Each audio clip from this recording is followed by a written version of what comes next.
Good afternoon, everybody. I'm Greg Fischer, the mayor of Louisville, Kentucky. Thank you for joining us here today. On March 13th, 186 days ago, a tragedy beset our community with the death of 26-year-old Breonna Taylor. Her death has ignited a movement in Louisville and the nation for racial justice, sending thousands into our streets and cities all across the country and the world, all crying out for justice for Breonna. And while her death was a tragedy for so many, let's remember that Breonna was first a daughter, a sister, a granddaughter, a niece, a girlfriend, a friend, and a co-worker. And for those who knew her, Breonna's death is personal, the pain is visceral, and the loss ever more devastating. Tamika Palmer, Breonna's mom, says Breonna was a quick student, a hard worker, and an old soul. She was the glue of the family. Breonna was loved. I cannot begin to imagine Ms. Palmer's pain, and I'm deeply, deeply sorry for Breonna's death. While we await a decision from Attorney General Daniel Cameron on whether or not charges will be filed in this case, my administration is not waiting to move ahead with needed reforms to prevent a tragedy like this from ever happening again. That's why I'm here today with the family of Breonna Taylor to announce that Louisville Metro government has settled the civil lawsuit with her estate. As part of this settlement, Louisville Metro government agrees to make several important policy changes. First, to build stronger community connections between our police officers and the people they serve, we will, 1, establish a housing credit program to incentivize officers to live in certain low-income census tracts within the city, and we will encourage officers to volunteer 2 paid hours every 2-week pay period during their regular work shift at an organization in the community that they serve. Next, as I've said before, we often ask our police officers to not only keep the peace, but to deal with challenges that society has failed to address, from mental health to homelessness to substance abuse and everything in between. That's not fair to our officers, and it's not the right way to address these challenges. That's why we will create a program to include social workers at LMPD so they can provide support and assistance on certain police runs where their presence could be helpful. Metro Council has already initiated funds in this activity. And finally, we must have transparency and accountability for the work that our officers do. Good officers appreciate sunlight on their work, and we will take several steps to shine that light, including the following. We will now require a commanding officer to review and approve all search warrants, affidavits in support of search warrants, and risk matrices before an officer seeks judicial approval for the warrant. We're creating a clear command structure when executing warrants at multiple locations. We're adding additional protocols for money seized as evidence, expanding the random drug testing of officers, and we will negotiate with the FOP in 2021 to expand on the records that can be maintained in an officer's personnel files.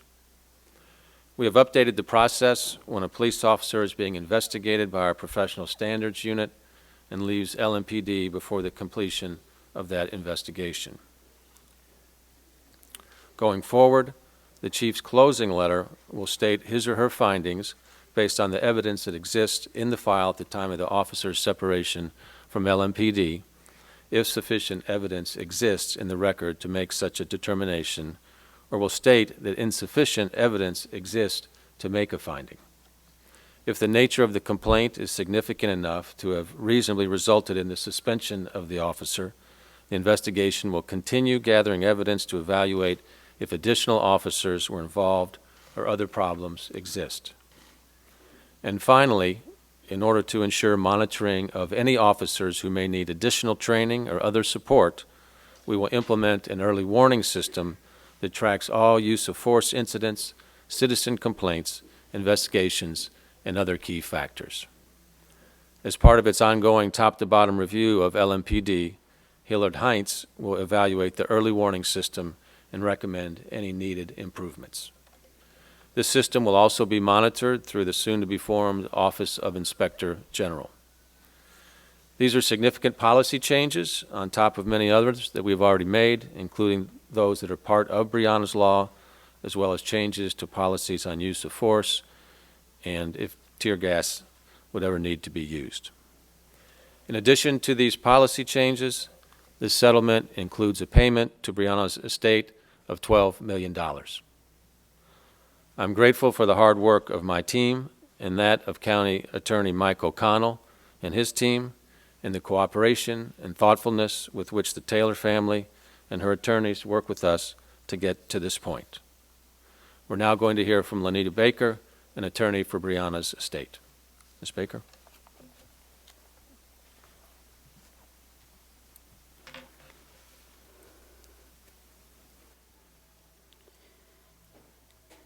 Justice for Breonna is multi-layered. What we were able to accomplish today through the civil settlement against the officers is tremendous, but it's only a portion of a single layer. When officers cause the death of an individual, it is imperative that we seek justice not only in the criminal system, but also in our civil system. That's when we hold people financially responsible. But it's important to know here that a financial settlement was non-negotiable without significant police reform, and that's what we were able to do today. We sought forth, as we went through negotiating the terms of this settlement and the reform, to engage police officers within the community, not just when they're dispatched to runs, but to get out, to volunteer in those communities in which they serve, to get to know their communities in other settings, to live within their communities, to dispatch social workers when they're needed for mental health crises, to recognize at-risk behavior by officers, implementing the early warning system, and to overhaul the system by which we execute search warrants that caused the death of Breonna Taylor on March 13th. It's important for her family that they minimize the risk of what happened to Breonna Taylor happening to any other family in Louisville, Kentucky, and we're going to continue that fight beyond the city of Louisville, Kentucky, and throughout this country to protect and reform police departments across America. We recognize that this reform is not all-encompassing, and there's still work to be done. And we commit our time, our talent, and our resources to continue to work with the community to fight the systemic racism plaguing our city. We will continue to work on behalf and with the protesters who have put their freedom on the line to bring awareness to not just Breonna Taylor, but to the systemic problems facing our city. For we know that without their voice, we would not be here today. Attorneys will ensure that prosecutors handling the case of protesters truly are administrators of justice and not being punitive simply because those individuals chose to use their voice to shine a light on what was going on in Louisville, Kentucky. We look forward to being a bridge from this community to our elected leaders, to continue to push for change. We will continue to push for the mayor's office and our other elected leaders to implement policies put forth in a path forward which calls for community investment, the support for small businesses, affordable housing, closing the education achievement gap, jobs and workforce development, and as an overhaul to the criminal justice system. That document was produced and signed by over 50 organizations in this city, and it needs to be taken seriously. We look forward to working with other grassroots organizations to ensure that we continue to hold our elected leaders accountable, but also to ensure that we continue to work with our elected leaders, because we will not get the policy changes that we need, we would not get the legal changes that we need if we don't hold our elected leaders accountable, but in that same vein, we have to be willing to work with our elected leaders. The beauty of what happened here today, the reform and the settlement, and again, it's just a civil suit, happens when we work together. So we do thank Mayor Fischer and his team for committing to the reform. This is unheard of in one of these cases where you get a financial settlement and police reform, but again, it was important to us, to Breonna's family, to the lawyers involved, and it was important for us to give that back to the community, which has been fighting so hard to say Breonna Taylor's name. Lastly, as I stated when I started, justice for Breonna Taylor is multi-layered. We are not going to stop our calls to hold the officers responsible for Breonna's death accountable. We're going to continue to put pressure on the Attorney General's office to present a fair case to the grand jury, and we're going to wait. We know that indictment is coming from the grand jury. We have faith that indictment is coming from the grand jury. In addition to the Attorney General's office, we must remember that the FBI is also doing an investigation into whether there were criminal civil rights violations leading to and after Breonna Taylor's death. So we're going to be looking for the federal indictment to come from the Department of Justice as well. But it's important that people know that the city of Louisville, they're not the ones that can bring the charges. So today, what we did here was to do what we could do to bring a little bit of police reform, and it's just a start. But we finished the first mile in a marathon, and we got a lot more miles to go till we achieve and cross that finish line.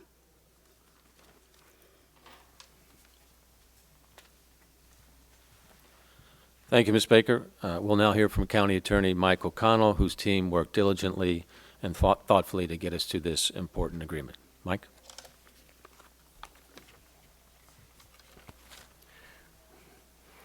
Thank you, Mayor.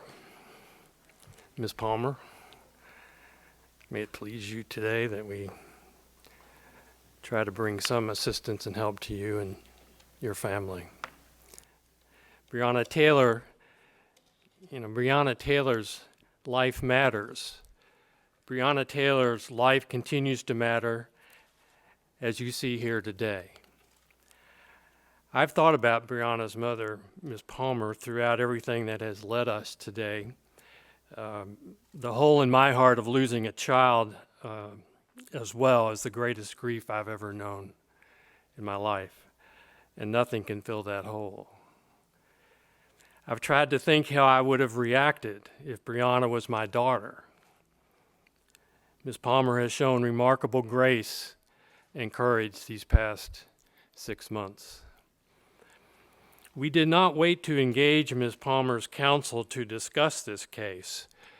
The independent investigations by the Attorney General's office and the FBI are welcomed, but that was not going to delay the work toward meaningful changes in our city. This is not simply a significant monetary figure, but as Ms. Baker just mentioned, it is a path of agreed action. The reforms were discussed and moved ahead by representatives from both parties. This work happened over many weeks with good faith and dedication by everybody that was involved. Everyone around the table was dedicated to advancing those reforms for the whole community. Ms. Palmer, we tried our best to get a start. Much time and effort went into this, and I offer my appreciation to all involved.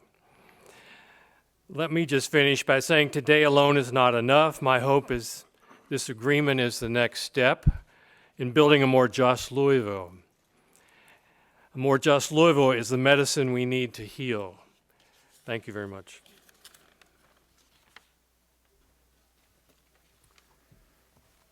Thank you, Mike. Next, we'll hear from Ben Crump, an attorney with Breonna's estate. Ben Crump.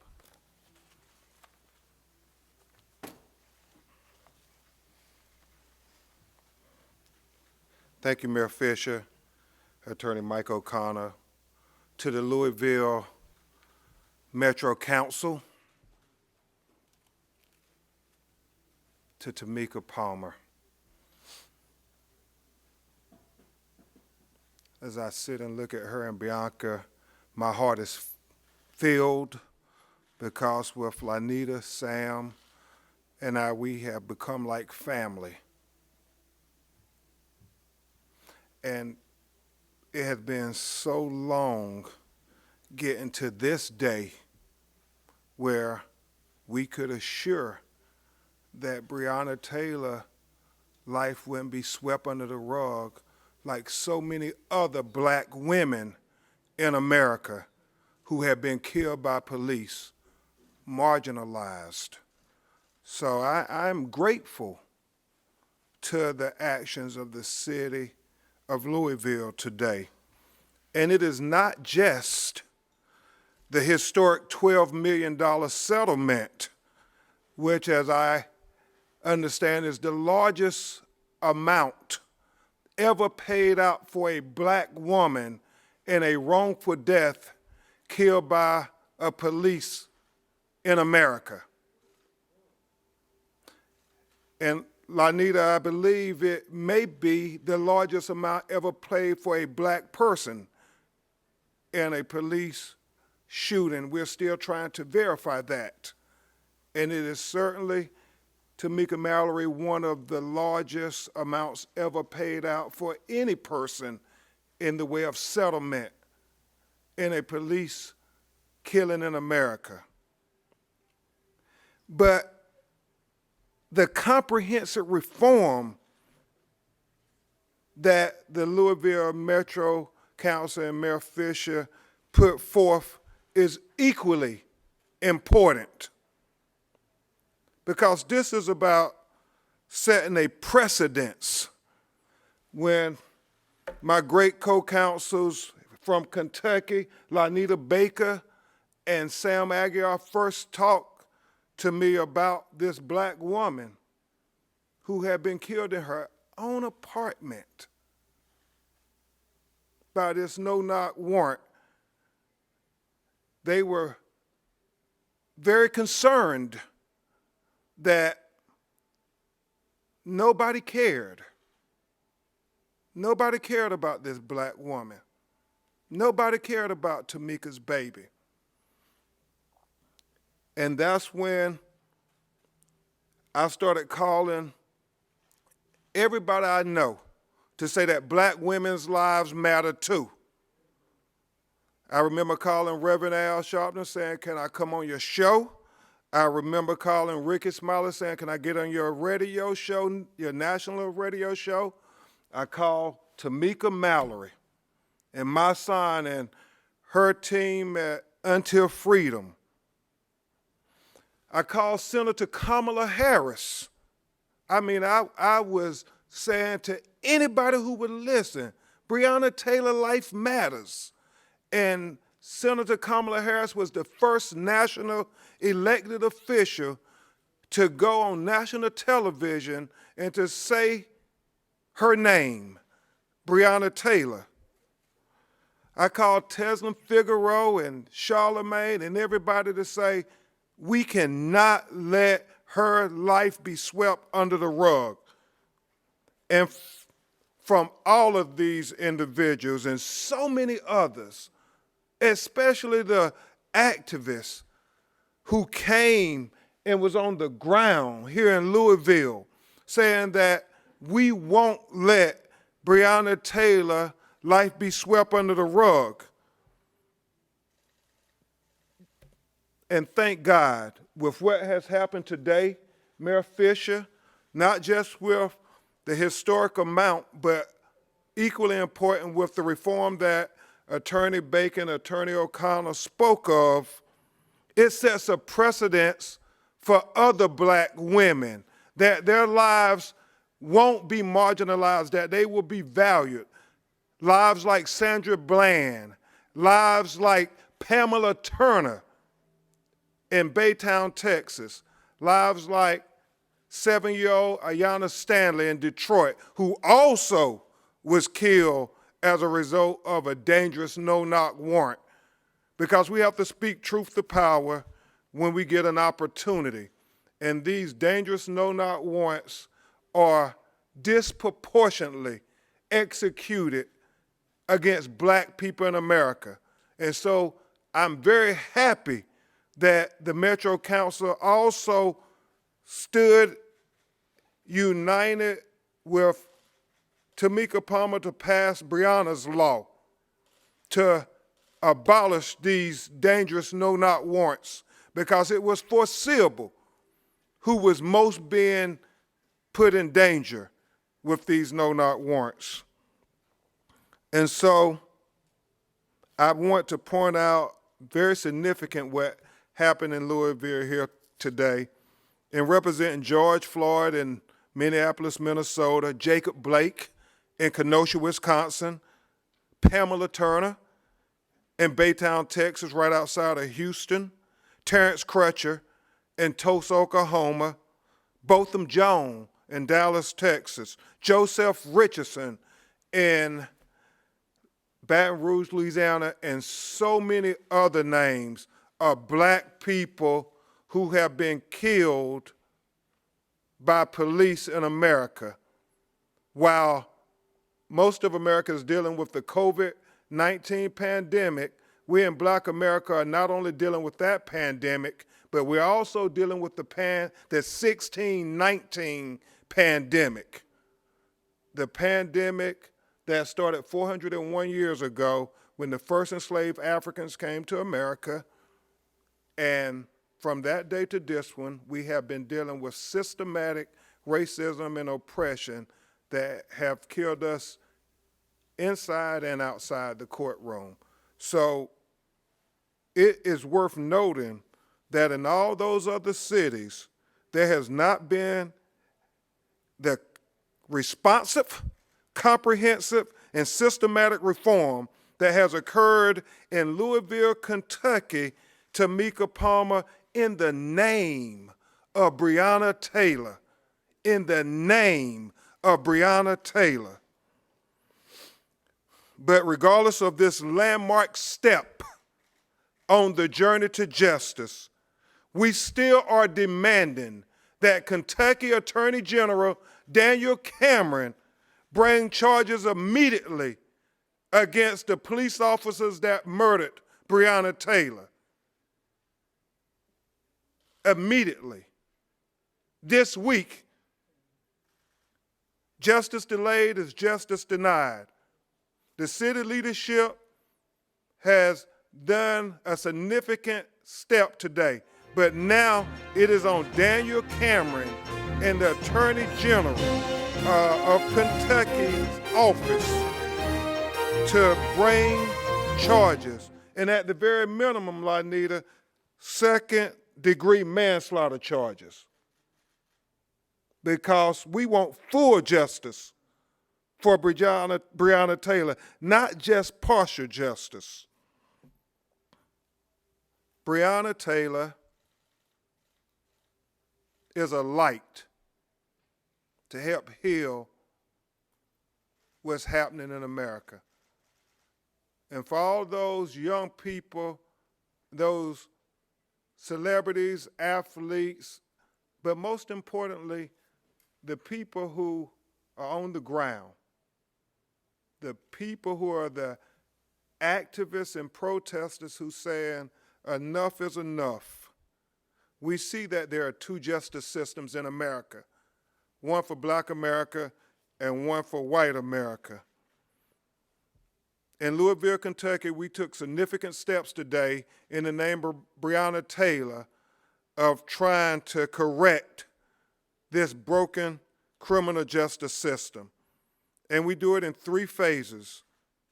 In the civil rights phase with this civil lawsuit, which is the only thing that Lanita and I can control. We can't control the criminal prosecution. The mayor's office and the city leadership all took a significant step in making sure that the civil rights of Breonna Taylor was recognized. And now we also need our legislative partners to help transform the protest into policy. We need Breonna's law, not just in Louisville, not just in the state of Kentucky, but all throughout the United States of America, because her life matters. And lastly, we need the criminal justice system, Daniel Cameron, to do its part to give the full constitutional guarantees of all citizens to a citizen, a daughter of Louisville, Kentucky, Breonna Taylor. And I would ask, in completing the healing, Mr. Mayor and City Attorney O'Connell, that all those young people who were courageous enough, like Tamika Palmer and so many of your own in Louisville, the unknown John Lewises of the world who are creating good trouble here in Louisville. I would implore you, since Tamika calls me and Rev the Black America's Attorney General, and I don't know if the Attorney General of the United States is going to employ you to do it, but I will employ you to drop the charges against the nonviolent protesters who was exercising their First Amendment rights because they said Breonna Taylor life mattered. And these young people should not have criminal records because they were on the right side of history. You all took a significant step, and we want you all to be on the right side of history with us completely. Drop those charges in Breonna Taylor's name. Let's do justice in Breonna Taylor's name. And let's do justice with love in our hearts, because that is emblematic of Breonna Taylor, who Tamika says is the best version of her. Say her name, Breonna Taylor.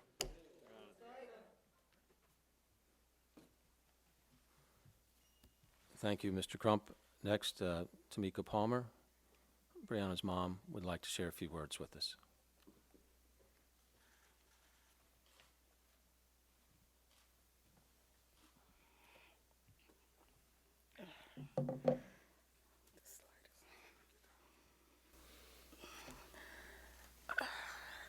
As significant as today is, it's only the beginning of getting full justice for Breonna. We must not lose focus on what the real job is. And with that being said, it's time to move forward with the criminal charges, because she deserves that and much more. Her beautiful spirit and personality is working through all of us on the ground. So please continue to say her name, Breonna Taylor.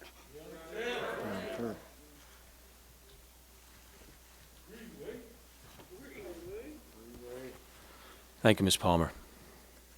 Thank you for your grace and for your strength and for your love for Breonna and for our city as well, and your determination to make this city a more just city and help to get us to this agreement. So I'm grateful for that. Thank you. Next, we will hear from Tamika Mowry of Until Freedom. Tamika. Thank you, Mayor Fischer. Justice for Breonna Taylor. And if there ain't gonna be no justice, there ain't gonna be no peace. A settlement is restitution, but it's not arresting the cops. And we wanna say today that the police officers responsible for killing Breonna Taylor must be arrested in order for the community to feel calm. We understand that this is an acknowledgement, and a great acknowledgement, of the wrongdoing that has happened. And it is important that our community understands what happened here today is very significant. It is significant because, again, there is an acknowledgement of Breonna Taylor's life and the fact that those officers in this city murdered her. Breonna Taylor has shifted the atmosphere. She shifted it not just here in Kentucky, but across the country. The ban on no-knock warrants was where we began in terms of great reform. And to know that Attorney Lanita Baker and Attorney Sam Aguiar continue to push for reform in this particular settlement is extremely important, and it cannot be denied. We must acknowledge it. The reforms are evidence that the city, unfortunately, its police department, has been exposed for some corruption that exists within the department. The significance of this settlement is a small price to pay for our sister's life, a very small price to pay. They deserve all the money that we can muster up in the world just to help a little bit with the feeling of pain and turmoil that I know exists within this beautiful family. But let us not lose sight on the main focus, as Tamika Palmer has said.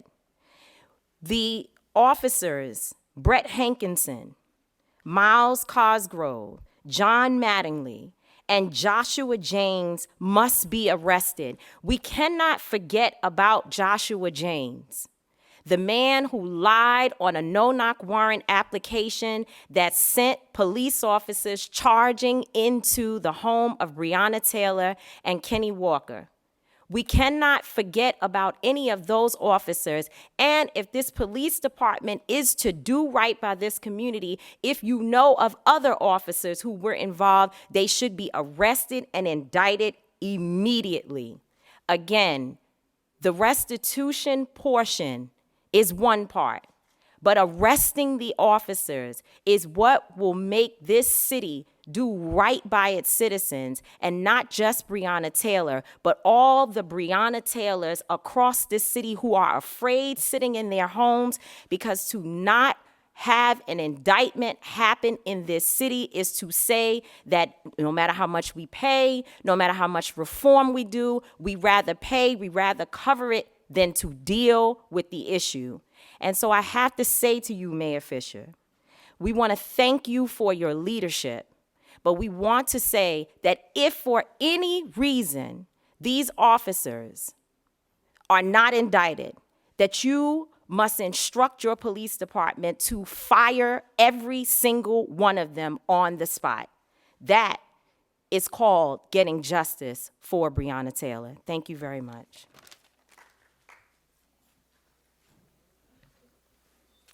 Thank you, Ms. Mallory. And finally, we will hear from Keturah Herron, who's with the ACLU of Kentucky.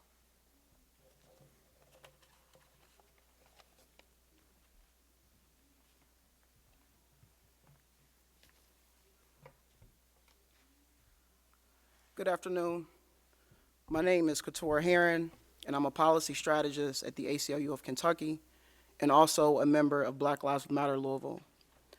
I was honored when Breonna Taylor's family asked me to be here today, and I am grateful to Asia Holston Barber and other members of the movement who helped me prepare my comments for today.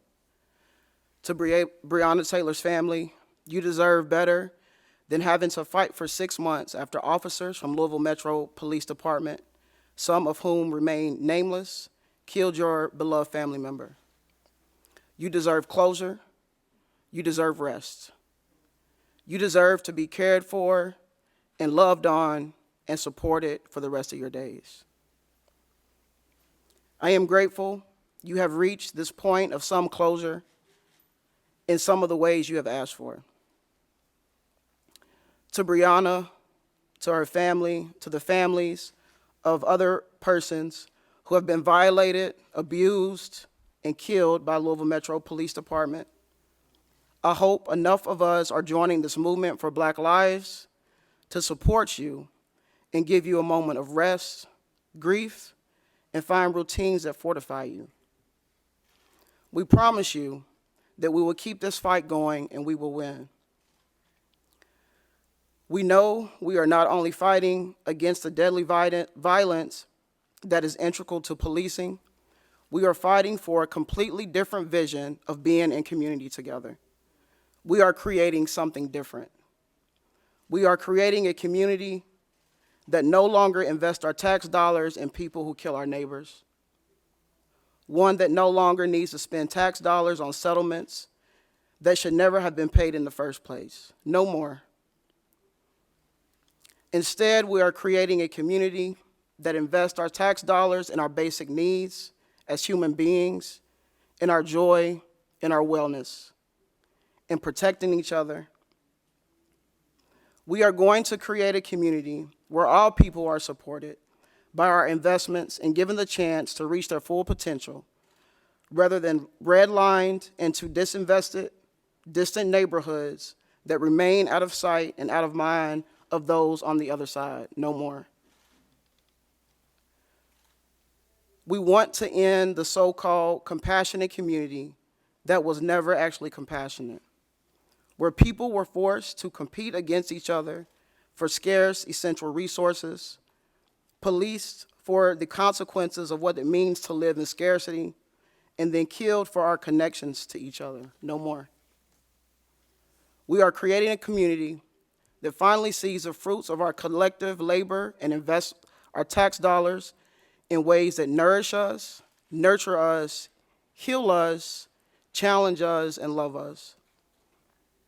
In ways that house us, feed us, and make us laugh. This is the community investment that values Black life, and we will heal in Louisville. To Louisville Metro government and all the complicit decision makers throughout this horrifying experience, understand that this is not over. We are demanding full individual accountability and institutional accountability. While the culture of white supremacy has lied to you about what accountability means, let me tell you, accountability includes self-reflection, repair, apology, and changed behavior. Changed behavior means no longer incentivized violence to abuse and kill our people.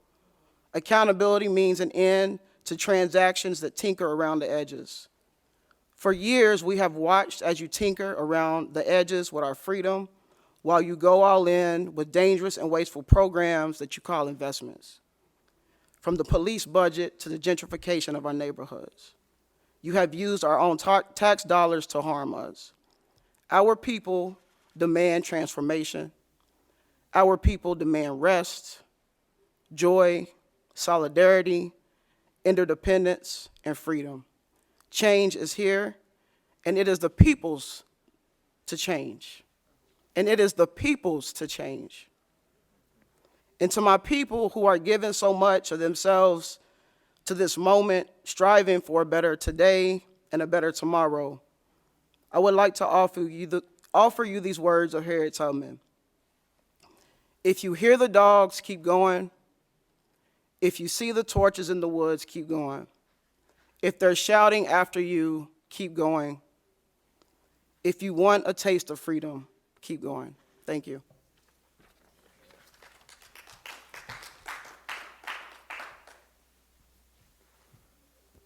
Thank you, Keturah. With that now, we'll be happy to take questions. If we could, we have a microphone here for reporters, and we'd like for you to raise your hand when you're ready to ask a question. We're trying to be sure that people on the WebEx can hear your questions. We'll take a couple in the room. Then if there are any questions on the WebEx, I'll give those questions, and we'll move around as many as we can.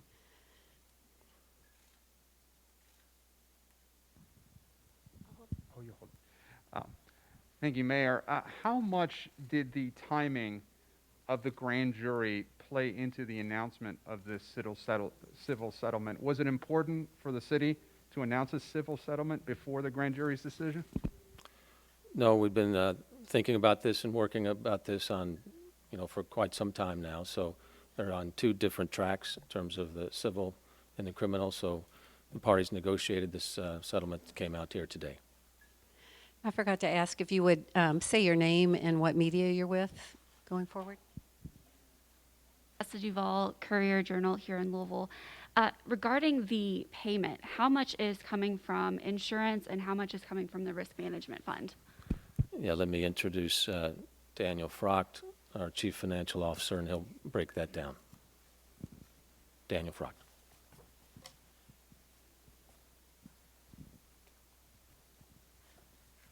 Good afternoon, Daniel Frocht, Office of Management and Budget for the city.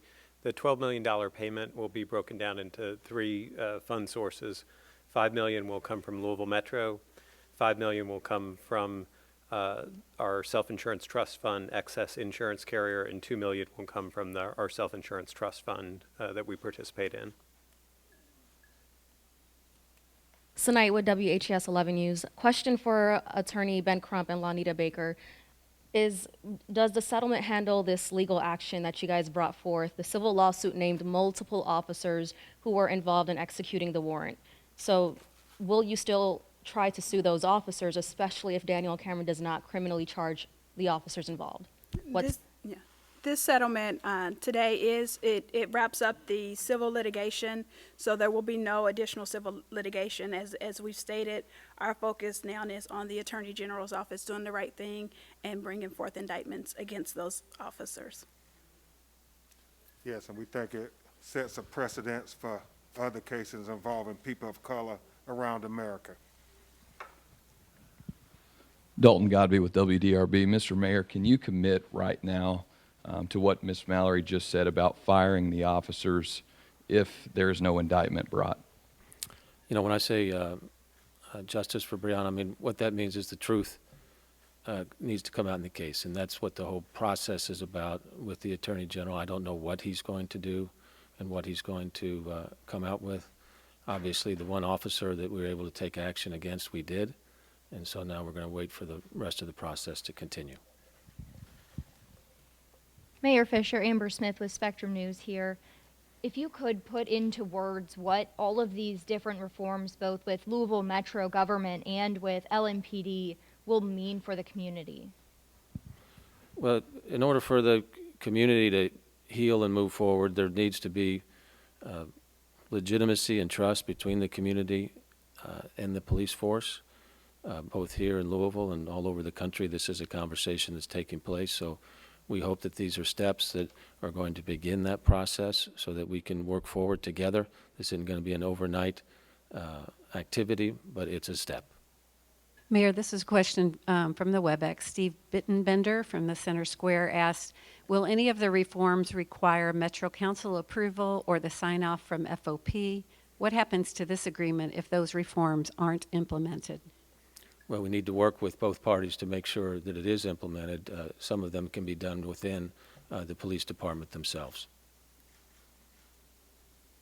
Mayor, Denny Camper with WLKY News.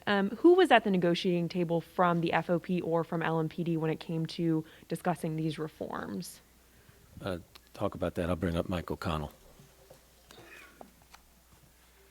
The reforms that became part of the settlement agreement were done primarily by counsel for the respective parties and consultation with those police officials that could lend information and procedural protocol and that type of thing. But this was a decision made by the administration and just sitting down and doing a lot of negotiation over it. And but we always knew from the beginning, it was made very clear, as Lenita said, we always knew from the beginning that some aspect of any settlement in this case was going to have to contain reforms.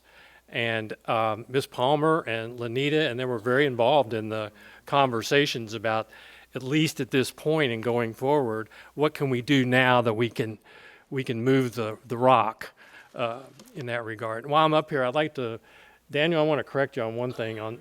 You asked about the source of the funds and how it worked. Somebody over here did. But part of the funds were Louisville Metro, or the Louisville Area Government Insurance Trust, I should say, purchases excess coverage from an insurance carrier in certain cases, and $5 million of this came from the excess carrier that is the insurance carrier for the Government Insurance Trust. So the breakdown, though, is Louisville is responsible for the first $500,000. Legit, or the Government Insurance Trust, is responsible for the next $2 million, and that's an insurance trust in which the water company and TARC and others participate in. And then there was the $5 million from the carrier, and then the additional sums were from Louisville Metro. Did I say that right, Daniel? Okay. Thank you. The next question is from Sal Bono of Inside Edition Digital. He asked, if you're waiting for everything to come out on police in order to fire them, why did the city choose to settle? Well, the timing of this was such that both parties felt it was best to do it now, so we could talk about both the reform aspects of this and, of course, the financial settlement. Mayor Fischer, this is Natalia Martinez with Wave 3 News. What would you say to any possible criticisms that this was settled only as a way for you to not have to testify and answer questions in relation to the case, for the chief and subsequent chief, the interim chief that came after Conrad, to not have to answer questions about this case, and also members of the police department? These are not related issues. and we'll testify as need be. Hi, Mr. Mayor. My name is Mark Morales. I'm a reporter with CNN. I had a couple of questions. When was the last time you spoke with the Attorney General regarding this case, and why haven't the other officers that were there that night been fired? Is there something that you saw in after-action reports that didn't warrant that, or is there any particular reason? We took the action based on what we saw in the PIU file as it was given over to the Attorney General, and the state law procedure is, goes from PIU to our local Commonwealth attorney, who then recused himself. That's why it's at the Attorney General's standpoint right now. This question is from Marissa Latte from the Washington Post. She asks, who in the Louisville Police Department currently signs off on search warrants, if not commanders? What is the process? Chief Rob Schroeder is here. If he could take that, please. Police Chief Rob Schroeder. Good afternoon. Currently in our process, a search warrant is applied for by the officer. It is reviewed by potentially a commanding officer in many cases, but not necessarily always. In the instant it is signed off by a commanding officer, that may be by somebody in an acting capacity. What this agreement does is solidify that it will be an actual commanding officer of the rank of sergeant or above. So that's what the significance of the change you're seeing is here.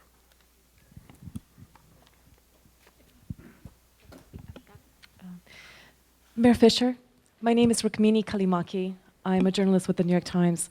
I wanted to ask you, number one, if the city has admitted any fault as a result of the settlement. And secondly, my second question is for Ms. Tamika Mallory. If the law does not allow the Attorney General to charge the officers that returned fire in self-defense, what will be the answer of protesters and demonstrators seeking justice for Breonna Taylor? Yeah, no, this agreement or settlement agreement does not say that there was any wrongdoing done. In this case, it's just an acknowledgement of the need for reform and the need for a settlement to take place. Next question is from Jonathan Allen from Reuters. Oh, I'm sorry.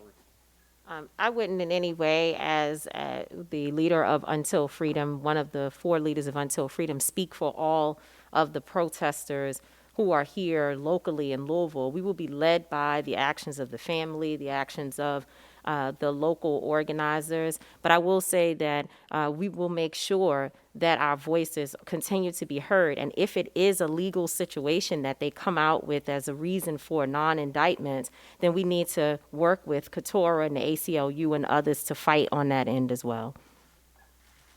Thank you.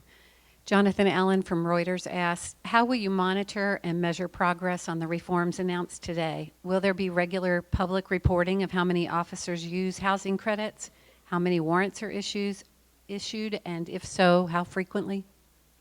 Yeah, all that, obviously, we're in the process of getting started to make sure that people know that we're accountable for the promises that we've made, and we can issue a report on that in terms of what that looks like from an accountability standpoint.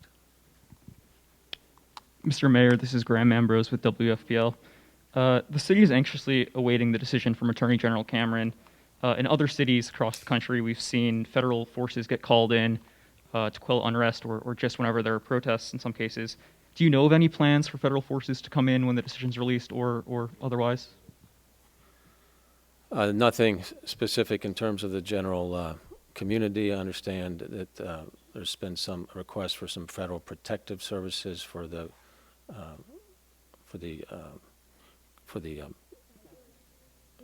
not for the grand jury, but for the business, or for the federal courthouse, excuse me. Tessa from the Courier-Journal again. This is for Lanita Baker and Ben Crump.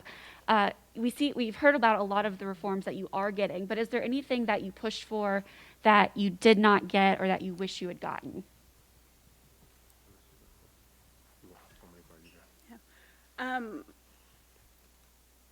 They always say when you're negotiating, everyone's supposed to walk away without receiving everything that they received.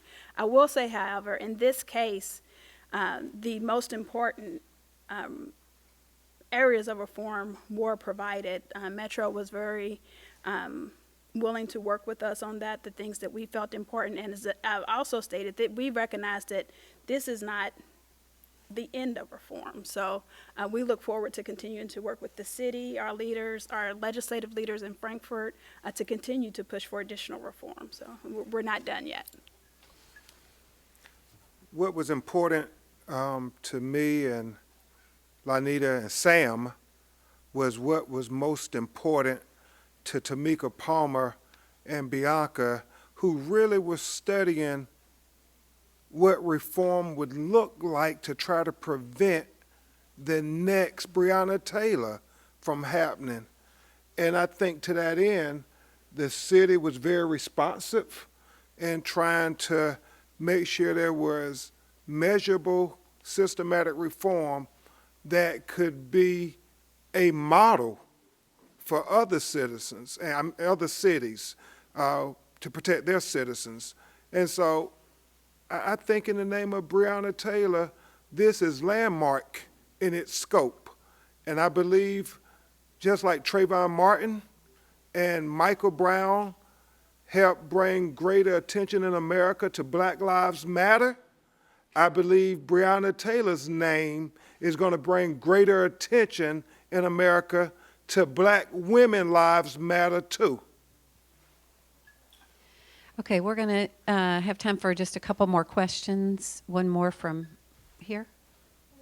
One more from here. Dalton Godby, WDRB. Mr. Mayor, why does the settlement not address the body cam failure in the Breonna Taylor case? And then also a question for Mr. O'Connell. Do you have any plans to drop all charges against nonviolent protesters?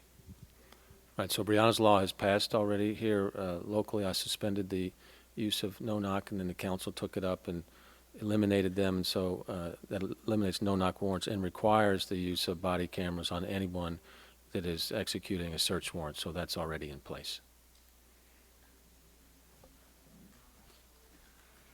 I can tell you we've taken steps in my office to already look at every case and place them in what I would call a file of the least offensive sort of charges to the middle, and then obviously the most serious. There are a lot of serious offenses that were committed that we have to address, not the same way we would on this end. So to answer your question, I'm going to look at them very carefully. We're going to make a decision, but I think we're going to see some movement in the right direction.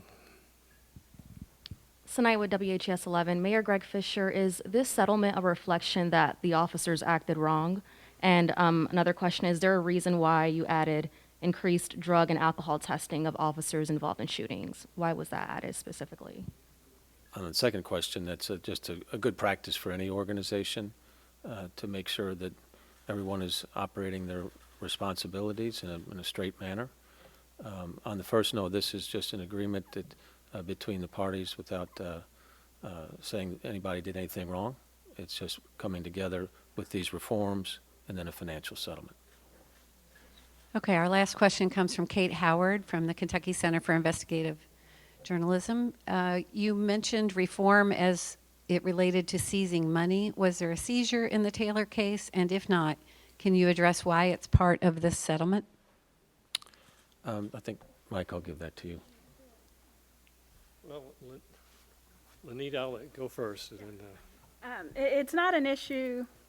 It's not an issue specifically within this case, but you know, there's allegations out there, and this piece of reform is to protect the community as well as officers with any allegations as it relates to currency seizure. So now it's, as they come into contact with money, they must always have a second officer with them, and they must also, both officers must have their body cameras on until they turn to the property room. So it's not that it was an issue in this case, it's just with some of the things that were coming up.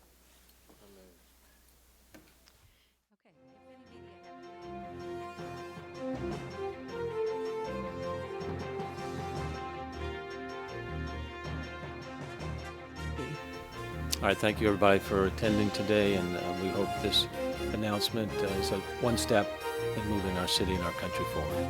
Thanks, everybody.